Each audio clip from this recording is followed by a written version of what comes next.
ایک دفعہ حضرت موسیٰ علیہ السلام کو پیٹ میں درد ہو گیا۔ انہوں نے اللہ سے کہا کہ اے اللہ، اس کا علاج بتا دیجئے۔ وہ تو کلیم اللہ تھے، اللہ سے ہم کلامی کرتے تھے۔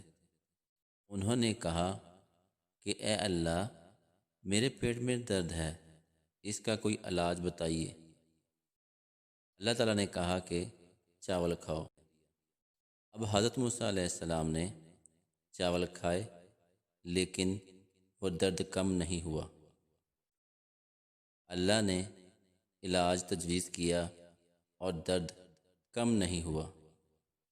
انہوں نے اللہ سے پھر عرض کیا کہ اے اللہ، پریشانی ختم نہیں ہوئی، کیا کروں؟ کہا چاول کھاؤ، پھر بھی ختم نہیں ہوا۔ تیسری دفعہ عرض کیا، لیکن تیسری دفعہ بھی کھانے کے بعد بیماری ختم نہیں ہوئی۔ پھر اللہ تعالیٰ سے عرض کیا کہ اے اللہ، اب بھی ختم نہیں ہوا، اب کیا کروں؟ اللہ تعالیٰ نے کہا کہ فلاں حکیم صاحب کے پاس جاؤ۔ اب حضرت موسیٰ علیہ السلام حکیم صاحب کے پاس گئے، ان کو دکھایا تو انہوں نے کہا کہ چاول کھاؤ۔ اللہ نے 3 دفعہ کہہ دیا تھا، کم نہیں ہوئی بیماری۔ اب یہاں گئے تو وہی چاول کھاؤ۔ خیر آ گئے، چاول کھائے تو ٹھیک ہو گئے۔ اشکال ہو گیا ذہن میں تو اللہ سے عرض کیا، اے اللہ، یہ بات سمجھ میں نہیں آئی، یہ راز ذرا فاش ہو جائے کہ آپ نے کہا چاول کھاؤ، 1 دفعہ نہیں 3 دفعہ، میری بیماری ختم نہیں ہوئی۔ حکیم صاحب نے بھی کہا چاول کھاؤ اور میری بیماری ختم ہو گئی۔ یہ میری سمجھ میں نہیں آ رہا ہے۔ اللہ نے کہا، اے موسیٰ، اگر میں نے کہا تو اسی لیے کہا کہ اس کا علاج وہی تھا۔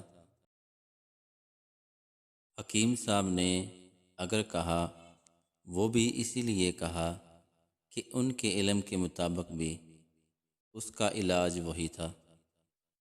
لیکن جہاں تک بیماری کے ختم ہونے کا سوال ہے، وہ تو میرے اختیار میں ہے۔ میں نے ختم اس وقت نہیں کرنا چاہا، اس لیے میں نے نہیں کیا۔ اگرچہ تم نے چاول کھایا، لیکن حکیم صاحب کے کہنے پر میں نے یہ چاہا کہ بیماری تمہاری ختم ہو جائے، اس لیے ختم کر دی۔ اب رہا یہ سوال کہ اے اللہ، اس وقت آپ نے کیوں ختم نہیں کیا؟ حکیم صاحب کے پاس جانے کے بعد کیوں ختم کیا؟ یہ اس لیے ختم کیا کہ اگر میرے پاس آپ کی درخواست پر میں یوں ہی ختم کیا کروں تو حکیم صاحب کا پیٹ کیسے بھرے؟ حکیم صاحب کا پیٹ بھی تو چلنا ہے، ان کی بھی تو دنیا چلنی ہے، ان کے لیے یہ وسائل ہیں، ذرائع ہیں، اسباب ہیں۔ اللہ تعالیٰ نے یہ حد لگا رکھی ہے۔